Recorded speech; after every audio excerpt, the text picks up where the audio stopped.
Hello, everybody, and welcome to the Cyclical Investors Club YouTube channel. My name is Corey Kramer. Today, we're going to be taking a look at APA Corp. And this one came in by request a while back down in the comment section of one of my other videos. If you have a request you'd like me to take a look at, just put it down in the comments. As always, this is not individual investing advice. This is just how I analyze stocks.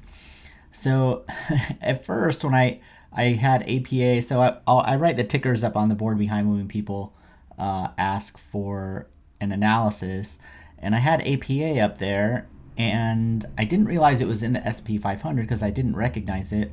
And then today when I was going through, I was like, they had to be named like something different in the past for me not to know, because I pretty much know all the S&P 500 stocks, and it was Apache is what their old name was. So I guess I can kind of see why they would change the name. I mean, the new name is really lame. I mean, it's really lame. Don't name yourself a ticker, okay? I mean, just find something better. You can find something better than that. But that doesn't influence my opinion on the stock. It's down about 9% today. They posted earnings, and this was going to be a pretty boring analysis, I think, if I just would have done one before, and it probably only would have taken like 30 seconds. So sometimes I group these together.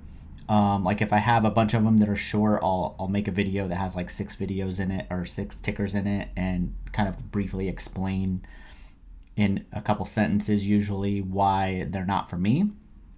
So I was debating, and then I figured out these guys were in the S&P 500, and I was like, okay, maybe I'll put it together with a couple other ones. But now that we have this drop after earnings, there's actually something to talk about. It's at a 52-week low. I figure there's at least some people out there that are wondering whether they should buy this dip, especially if it was somebody watching it before who hadn't bought it, right? So let's go to Fast Graphs here. So I do have a 25% off affiliate link for Fast Graphs down in the description, and they have free trials. So you see me use these in almost every video. One, because it makes it really easy for me to just show things in real time on the video. It's really helpful for rather than like some of the other because it's just kind of dynamic. Like I can, literally run the cursor and it changes the price and the PE and all that. But the other thing is it gives you a big picture, like right away, what's going on with this company like the past 20 years. It gives you 20 years of data. So APA, the story is, this is oil and exploration, okay, based in the U.S. You'll see a lot of, or exploration and production. I say oil and yeah. I guess there's oil in the title there. Oil exploration and production, E&P. So back before the Great Recession, we'll start there, we had a huge run up in oil prices. Fracking was just kind of catching steam. And at one point, oil was $150 a barrel during the housing boom, commodity boom, everything kind of related to that part of the economy.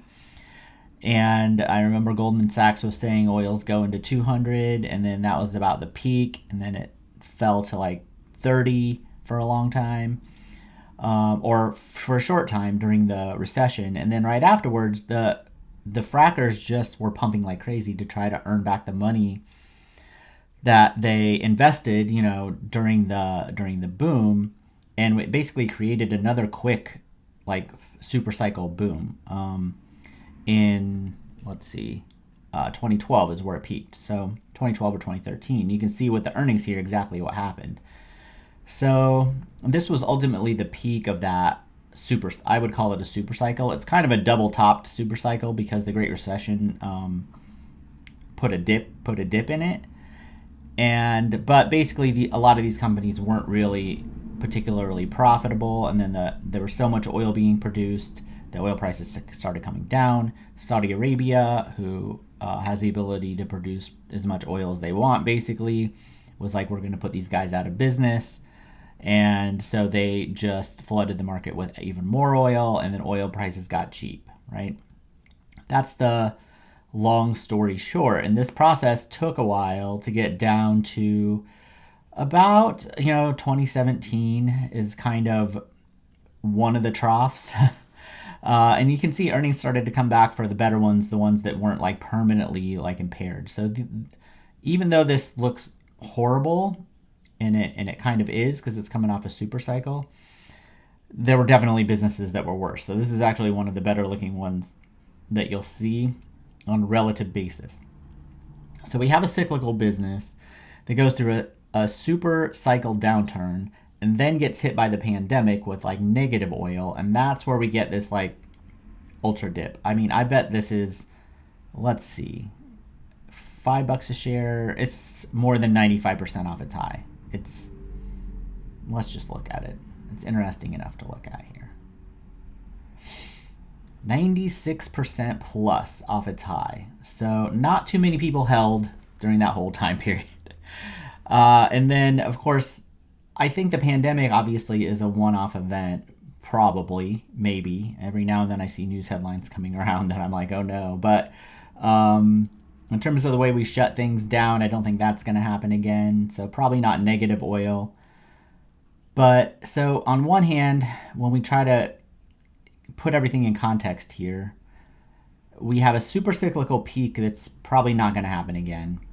We have a super cyclical trough that's probably not going to happen again. And somewhere in the middle of these two extremes are like a normal cycles, right? Now, we also had kind of this really quick recovery where there were shortages and kind of everybody had money because the government sent everybody a bunch of money and nobody had to really pay half their bills. And so everybody was out spending all kinds of money, and then oil price spiked then too. And so that's where we get this boom. I actually think we should not expect earnings like this to maybe happen unless there's some kind of oil price spike. Geopolitical probably in nature would be the only way you kind of get this again. And this actually was geopolitical in nature with Russia's initial invasion of Ukraine, along with all the stimulus. So I don't think, like, if that happens, it will be more of kind of like a gray swan type of event. But we shouldn't, I don't think, expect a normal cycle to even get that high again. And the market kind of knew that because the stock price never fully quite reflected that peak. Never quite got up there. So we're in a situation here where oil is in a down cycle, even off these peaks. Let's see what it's at. I'm guessing 35. 50. Oh, it's down 50%. Okay. So that is the point at which, and it's down even farther because it's down another 10% today. This is the point where you might start at least getting a little interested. Okay. If this is a shallow down cycle, then at 50% off the highs, with a cyclical business, that's right, kind of the first initial level you might think about buying it.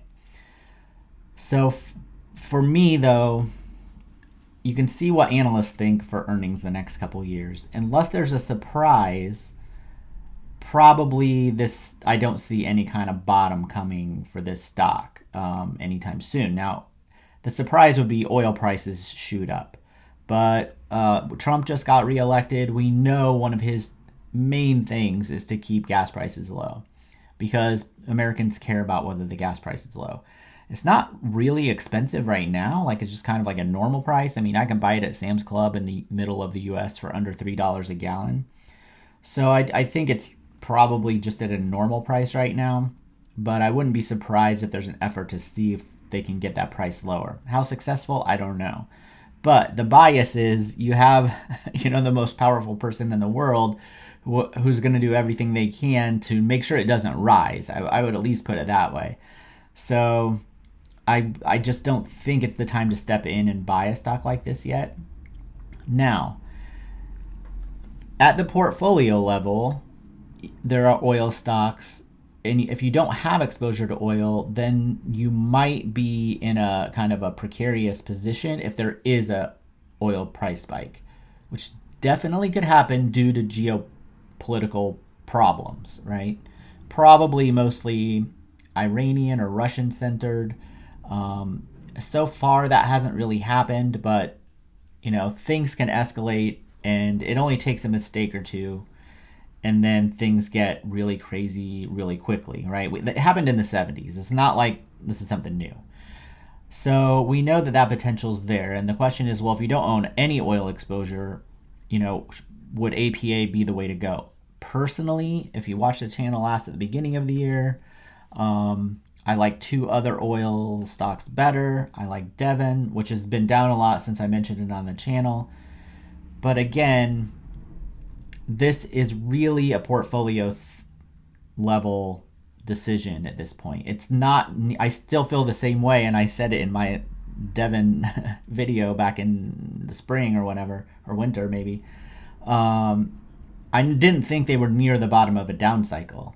But if you have some oil in your portfolio, it can really help balance a potential oil energy price spike. And we actually saw it happen right here.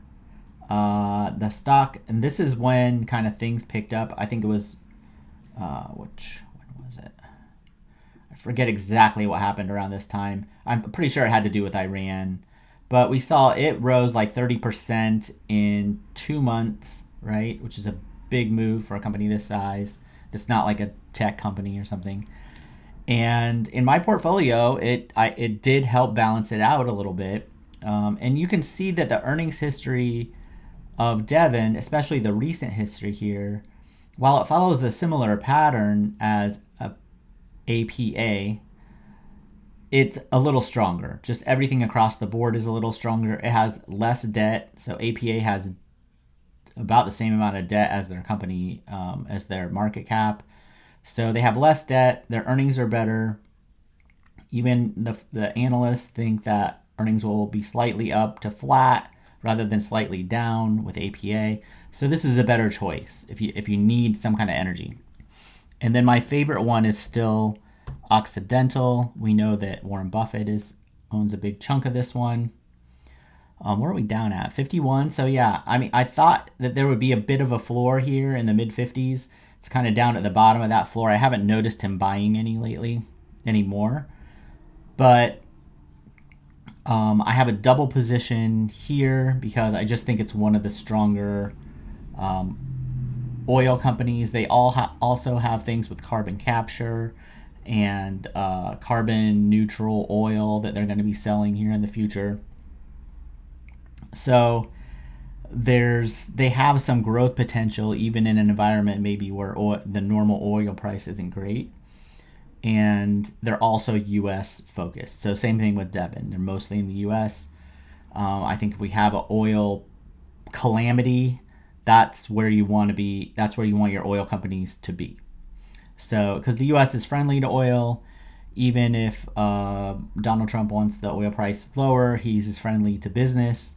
So there's just advantages to being, I think, in the U.S. if you need oil exposure and you want oil exposure. So those would be my alternatives to Apache. And I'm long both of those with a double position at Oxy. I have videos on those from last year here on the channel if you want to go look at them. Everything I thought then is pretty much the same, except for we're closer to being in a true down cycle now. And there might be some point where we get down at some kind of bottom. I don't expect it to be pandemic low, but maybe after this recovery period here, you can see like 30, we're at 50. Yeah, if we got down to like 30 just eyeballing this, that might be a time period where you look around the oil industry and you start picking up a few extras. During that big, huge pandemic drawdown, I bought Valero, Phillips 66, what else? It was Holly Frontier. I think the ticker's Dino now. I forget exactly what they changed their name to, if they changed their name. But I bought a bunch of refiners right at here and down here, and they did really well. That would probably maybe be an area I'd look at again if the price came down. So I'm willing to buy oil stocks, but they need to be cheaper to add more other than just for portfolio reasons. All right, hopefully that not only gives you my thoughts on APA, but also just on oil stocks in general, and then the overall. I didn't get the APA all the way in. Go back to it. Just you can kind of look at, if you have fast graphs or whatever, or some other program where you can look at the historical earnings here, you can look at other oil companies, and when you see the same thing, then you kind of know, or worse, a lot of them are going to be worse. But you can see when I talked about the debt, their market cap is half of what their total enterprise value is. So if you were actually going to buy this company, you would pay double, if you bought the company and the obligations that they have, double what the PE ratio is. Another quick note on so this PE would be more like 12. But for cyclical businesses, you don't want to pay attention to the PE. So if you ask me about this because of the PE, when you see earnings that can go deeply negative like this and that are super choppy, you don't want to use the PE because it will give you if you look, well, they didn't even have an earning. Like the PE would be $1 million or whatever here because they had negative earnings. But the time to buy it is when everything is horrible. So if you were up here, the PE was like 9, like it was 50% higher than it is now, when the stock is down like 80% or something. So the PE just isn't representative of the value of the future value of the stock. So just ignore it for cyclical businesses. It doesn't really tell you much. All right, hope that helped. If you found this useful, hit the subscribe button, hit the like button. I have a free tier over on Patreon where I post all these videos. I also have paid tiers there. Check those out. Those links will be down in the description. And I have a weekly pick, stock pick that I put out every week at the $25 tier over on Patreon. So far, that's off to a great start. Everybody seems to like it. So I'll keep doing that. Check that out if you're interested. And I'll see everybody later.